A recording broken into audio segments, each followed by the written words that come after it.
कहानी की शुरुआत होती है और हम एक हिटमैन को देखते हैं जिसका नाम है विक्टर। विक्टर एक बिल्डिंग के अंदर दाखिल होता है। तभी थोड़ी देर के बाद ऊपर से एक आदमी गिरता है नीचे, यानी विक्टर ने ही उसे मारा है। विक्टर जैसे ही बाहर आता है सबसे पहले कॉल करता है अपने क्लाइंट को। तब उसका क्लाइंट बताता है कि उसे पेमेंट कहाँ से मिलेगा। वो उस जगह पे जाकर के नोटों से भरा बैग बाहर निकालता है, थोड़ी देर के लिए उन्हें देखता है, फिर वापस चला आता है अपने घर पे। अगले दिन हम एक आदमी को देखते हैं जो हीरे को चेक कर रहा है। तभी उसकी दुकान के अंदर विक्टर चला आता है। ये आदमी उससे पूछता है कि विक्टर कौन है। तब विक्टर फ्रेंच में जवाब देता है, ना कि इंग्लिश में। ये आदमी अब डरा हुआ है क्योंकि बात करते समय ही विक्टर ने बंदूक बाहर निकाल ली थी और अब वो उसके ऊपर साइलेंसर लगा रहा है। साइलेंसर लगने के बाद वो सीधा भेजे में गोली मारता है इस आदमी के और यहीं पर इसकी मौत हो जाती है। जब वो निकल रहा होता है तभी उसे किसी की आवाज सुनाई पड़ती है जिसने उसका नाम लिया है। जैसे ही वो मुड़ता है उसकी नजर पड़ती है एक तोते पे। तोते ने उसका नाम लिया था। तब विक्टर तोते पर भी बंदूक तान देता है, मगर थोड़ी देर तोते की आंखों में देखने के बाद उसे एहसास होता है कि उसे नहीं मारना चाहिए। तब वो तोते को लेकर के आने लगता है घर पे। रास्ते में जब वो खड़ा होता है तभी तोता सीटी बजा देता है एक औरत को देख के।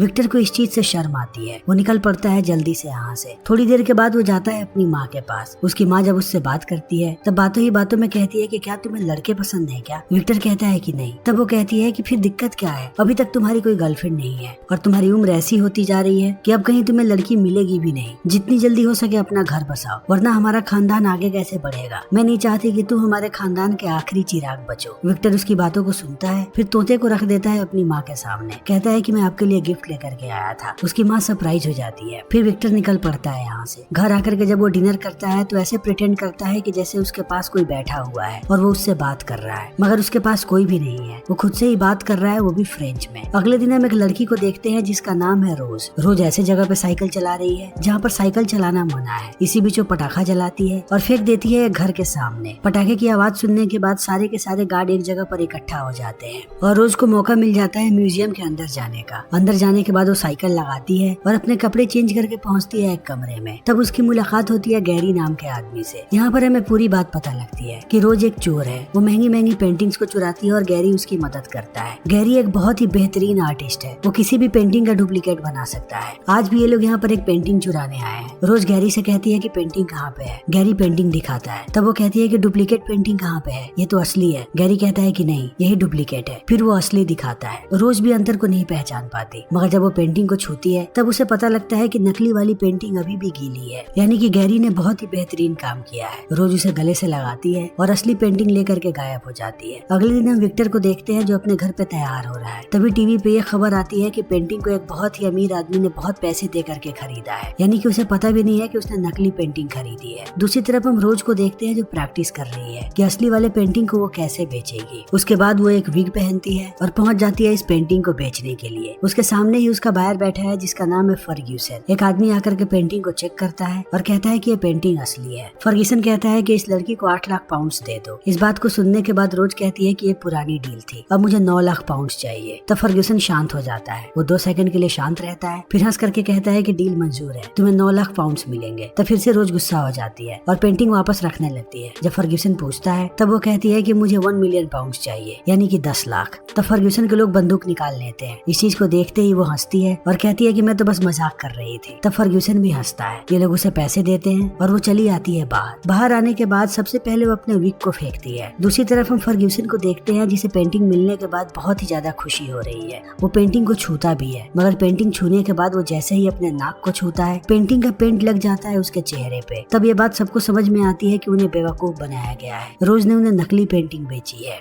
जब वो आदमी चेक करने आया था पेंटिंग को तब उसने सामने असली पेंटिंग रखी थी, मगर बीच में उसने पेंटिंग लेकर के जाने का नाटक किया और तभी पेंटिंग को स्विच कर दिया और फर्ग्यूसन बहुत गुस्से में है। दूसरी तरफ हम रोज को देखते हैं जो पहुंचती है गैरी के पास और उसे असली पेंटिंग दे देती है और कुछ पैसे भी। गैरी उसे समझाता है कि यह काम करना बिल्कुल भी सही नहीं है, मगर वो नहीं मानती। निकल पड़ती है मार्केट की तरफ। तब हम विक्टर को देखते हैं जो रोज का पीछा कर रहा है, यानी विक्टर को रोज को मारने का कॉन्ट्रैक्ट मिला है, मगर यहाँ पर वो रोज को नहीं मार सकता। अभी वो बीच बाजार में है। विक्टर देखता है कि ये लड़की एक एक करके सबसे कुछ न कुछ चुरा रही है। सारी चीजों को चुराने के बाद वो जाती है एक चेंजिंग रूम में। तब विक्टर गोली चला देता है, मगर गोली चलाने के थोड़ी देर के बाद वो देखता है कि रोज कहीं और से निकली है, यानी कि उसने गलत आदमी को मार दिया। रोज अभी भी जिंदा है। उसने अपने सर पे एक स्कार्फ लगा करके रखा है। फिर से विक्टर पीछा करने लगता है। तब वो देखता है कि रोज के सर पे जो स्कार्फ है वो कोई स्कार्फ नहीं बल्कि एक ड्रेस है जिसे रोज ने चुराया है। और ड्रेस को निकालने के बाद वो चली जाती है एक रेस्टोरेंट के अंदर। अब कहीं ना कहीं विक्टर भी सरप्राइज है रोज की इन हरकतों को देख करके। वो भी चला जाता है रेस्टोरेंट के अंदर। तब देखता है कि अंदर आने के बाद रोज अपने कपड़े बदल रही है, वो भी काउंटर के पीछे। यहाँ का जो मैनेजर है वो उसका दोस्त है। विक्टर चुपके से बैठ जाता है। तभी उसे एहसास होता है कि जिस रेस्टोरेंट में वो आया है वो एक गे रेस्टोरेंट है। वेटर आता है उसके पास। तभी विक्टर देखता है कि रोज बाहर जा रही है, तब वो भी उसके पीछे जाने लगता है।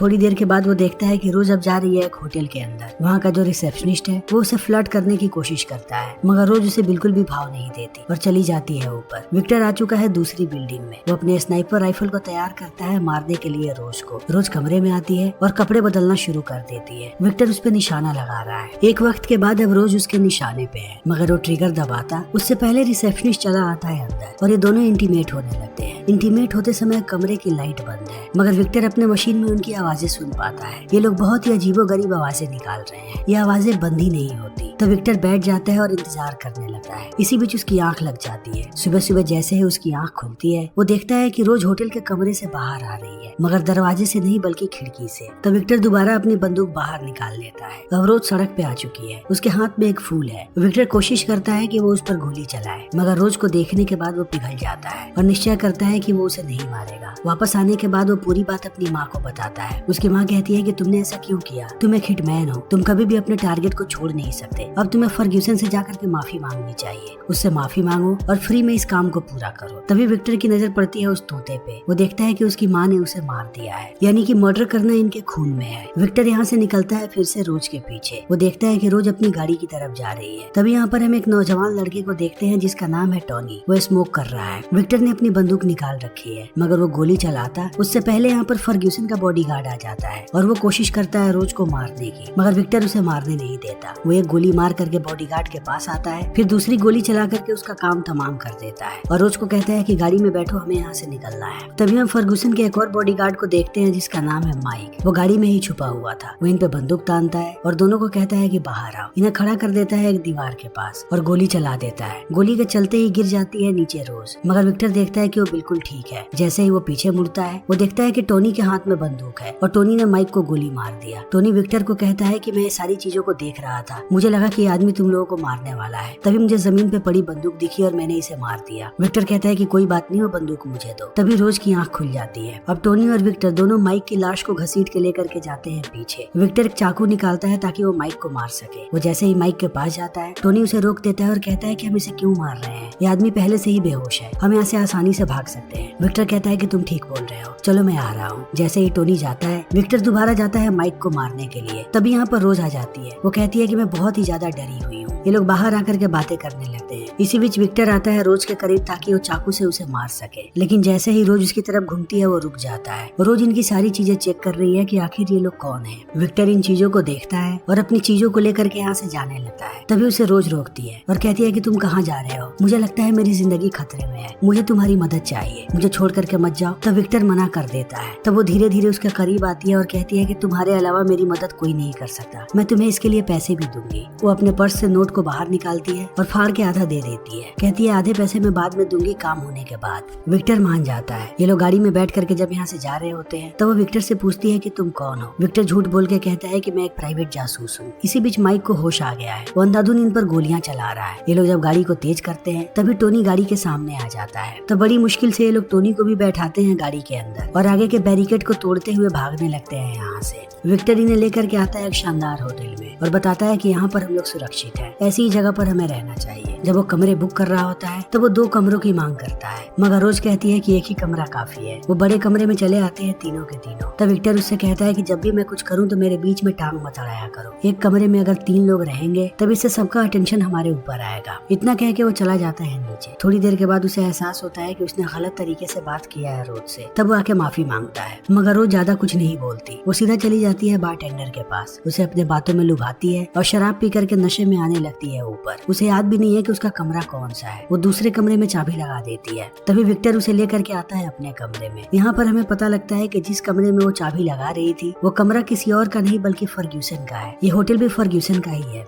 जैसे ही फर्ग्यूसन बाहर निकलता है तब तक रोज अंदर चली गई होती है अपने कमरे में। वो विक्टर को देखता है और विक्टर भी आकर के सो जाता है। अगले दिन हम देखते हैं कि फर्ग्यूसन ने एक नए हिटमैन को हायर किया है ताकि वो रोज को मार सके। इस हिटमैन का नाम है डिक्सन। तभी यहाँ पर माइक आता है और बताने लगता है विक्टर के बारे में। इस वीडियो को सुनने के बाद डिक्सन कहता है कि मुझे पता है वो कौन है, विक्टर और मैं, हम दोनों यहाँ के सबसे महंगे हिटमैन्स में से एक हैं। इस बात को सुनने के बाद फर्ग्यूसन कहता है कि वो ज्यादा महंगा है। डिक्सन कहता है कि मैं जल्दी ही उसे खत्म कर दूंगा। ये बातें खत्म होने के बाद माइक जैसे ही बाहर आता है उसे अपने ही जूते नजर आते हैं रोज के कमरे के बाहर जिसे उसने चुराया था। वो समझ जाता है कि रोज यहीं पे है। वो अपनी बंदूक निकाल करके जाता है घर के अंदर। तब उसे बाथरूम से कुछ आवाजें सुनाई पड़ती है। जैसे ही वो बाथरूम के अंदर घुसता है उसकी नजर पड़ती है टोनी पे। तब वो टोनी को डुबाने लगता है पानी में, मगर एक वक्त के बाद टोनी अपने आप को संभालता है और चला आता है बाहर निकलते समय उसने माइक की बंदूक छीन ली है और माइक पे तान देता है। माइक उसे शांत रहने के लिए कहता है, तभी उससे गोली चल जाती है और गोली सीधा जाकर के लगती है माइक के कान पे। टोनी उसे कहता है कि अपने कान को पकड़ करके रखो, ठीक हो जाएगा सब कुछ। वो बाहर आता है और इन दोनों को बताता है। अब ये तीनों होटल से बाहर भाग रहे हैं। बाहर ही फर्ग्यूसन खड़ा है। ये लोग गाड़ी में बैठ करके भागने लगते हैं। डिक्सन जैसे ही यहाँ से निकलता है फर्ग्यूसन के पास माइक पहुँचता है और कहता है कि उस गाड़ी में वो तीनों जा रहे हैं। तो फर्ग्यूसन इनका पीछा करने लगता है। ये लोग आगे आगे भाग रहे हैं और फर्ग्यूसन पीछे पीछे आ रहा है माइक के साथ। इनकी गाड़ी इतनी तेज होती है कि ये लोग एक बच्चे को कुचलने वाले होते हैं। तभी थोड़ी देर के बाद गाड़ी जाकर के टकरा जाती है एक दीवार से। फर्ग्यूसन ने सीट बेल्ट नहीं लगाया था, इसीलिए वो कांच तोड़ करके सीधा गिरता है सामने। दूसरी तरफ ये लोग आगे भाग रहे हैं। विक्टर कहता है कि मेरे पास एक सेफ जगह है, हम वहाँ चलेंगे। रोज कहती है कि तुमने कहा था कि होटल भी सेफ है। इसी बीच ये लोग रुकते हैं गैस स्टेशन पे। रोज कहती है कि मुझे वॉशरूम जाना है, मगर थोड़ी देर के बाद वो बहुत सारे स्नैक्स लेकर के भागती हुई बाहर आती है जिसे उसने चुराया है और गाड़ी में बैठ जाती है। पीछे से कैशियर भी आता है और रोज को ऐसे ही चोरी करने की आदत है। विक्टर उसे कहता है कि आखिर तुम ये सब क्यों करती हो, मगर रोज को इन बातों से कोई फर्क नहीं पड़ता। थोड़ी देर के बाद विक्टर इन्हें लेकर के आता है अपने घर पे। दूसरी तरफ हम देखते हैं कि फर्ग्यूसन हॉस्पिटल में है। तभी उसके पास डिक्सन आता है। फर्ग्यूसन कहता है कि मैं पैसे बढ़ाने के लिए तैयार हूँ, मगर जितनी जल्दी हो सके उन्हें खत्म करो। डिक्सन कहता है कि काम हो जाएगा। रात में जब विक्टर सो रहा होता है तब उसे बहुत ज्यादा आवाजें आती हैं रोज के कमरे से। जब वो ऊपर जाता है तो पूछता है कि तुम क्या कर रही हो। रोज कहती है कि मैं अपने बिस्तर को सीधा करने की कोशिश कर रही हूँ, मेरा सर हमेशा दक्षिण की तरफ होना चाहिए। इस चीज को देखने के बाद विक्टर सिर्फ तकिया बदल देता है और कहता है कि अब दक्षिण की तरफ हो गया। वो चला आता है नीचे। फिर जैसे ही सुबह होती है वो देखता है कि रोज खुदाई कर रही है गार्डन में, वो भी बीच में। तब वो भाग करके आता है और कहता है कि तुम ये क्या कर रही हो। तब रोज गुस्सा हो जाती है, कहती है कि मैं सिर्फ यहाँ पर प्लांट लगाने की कोशिश कर रही थी ताकि मैं शुक्रिया अदा कर सकूं तुम्हारा, लेकिन मेरा कुछ भी तुम्हें पसंद नहीं है। दूसरी तरफ हम देखते हैं डिक्सन को, जो पहुंच चुका है फैबियन नाम के आदमी के पास। डिक्सन के आदमी ने बंदूक तान रखा है फैबियन पे। वो उसे कहता है कि मुझे उस आदमी के बारे में बताओ जो हूबहू पेंटिंग्स की कॉपी करता है। फैबियन डरते हुए एक नाम लेता है। जैसे ही नाम डिक्सन को पता लगता है वो शूट कर देता है फैबियन को। दूसरी तरफ अब जैसे ही रात होती है रोज फिर से पहुंच जाती है विक्टर के पास और कहती है मेरे दांतों में दर्द हो रहा है। विक्टर कहता है कि मेरे पास दवाई नहीं है, मैं ज्यादा से ज्यादा तुम्हें फुट मसाज दे सकता हूँ। रोज खुश हो जाती है। थोड़ी देर तक विक्टर उसे फुट मसाज देता है। जब वो सोने लगती है तो चला जाता है। तभी रोज देखती है कि कोई उसके गालों को सहला रहा है। वो जैसे ही आँख खोलती है उसे एक बूढ़ी महिला नजर आती है जिसके हाथ में चाकू है। वो चाकू से उसे मारने की कोशिश करती है। तब रोज चिल्ला करके भागती है। दूसरी तरफ हम देखते हैं कि टोनी भी आ चुका है। वो जैसे ही दरवाजा खोलता है वो बूढ़ी महिला उस पर भी चाकू फेंकती है। तब ये दोनों भाग करके चले आते हैं बाहर। तब विक्टर भी आता है। ये दोनों कहते हैं कि अंदर एक पागल औरत है जो हमें मारने की कोशिश कर रही है। विक्टर समझ जाता है कि ये उसकी माँ है। इन दोनों को कहता है कि तुम लोग जा करके दूसरे कमरे में सो जाओ। अगली सुबह वो सबसे पहले अपनी माँ को बाहर भेजता है। इसी बीच बात करती है रोज टोनी से। उसे बताती है कि उसे प्यार हो गया है विक्टर से। दूसरी तरफ हम डिक्सन को देखते हैं जो पहुंच चुका है उस पेंटर के पास जिसके बारे में फैबियन ने बताया था। जब ये लोग इस आदमी से बात करते हैं तब वो कहता है कि उस आदमी का नाम है जेरी। अब इन्हें जेरी का नाम पता लग गया है। डिक्सन इस पेंटर को भी मार देता है। इसी बीच रात में हम विक्टर को देखते हैं जो अपने घर में घूम रहा है। तभी यहाँ की बिजली चली जाती है। वो तुरंत अपनी बंदूक बाहर निकालता है। तब देखता है कि उसके सामने रोज और टोनी है। आज विक्टर का बर्थडे है, इसीलिए वो लोग उसे सरप्राइज देना चाहते हैं। बहुत सालों के बाद विक्टर बर्थडे मना रहा है। वो बहुत खुश है कि इन दोनों ने उसे सरप्राइज दिया। आज वो बिल्कुल भी सीरियस नहीं है। वो इनके साथ बहुत मजे करता है। अब धीरे धीरे यहाँ पर रोज भी घुलने मिलने लगी है। वो पूरे घर में घूमती है। एक दिन जब वो विक्टर के बेडरूम में आती है तभी देखती है कि विक्टर भी आ रहा है। तब वो छुप जाती है।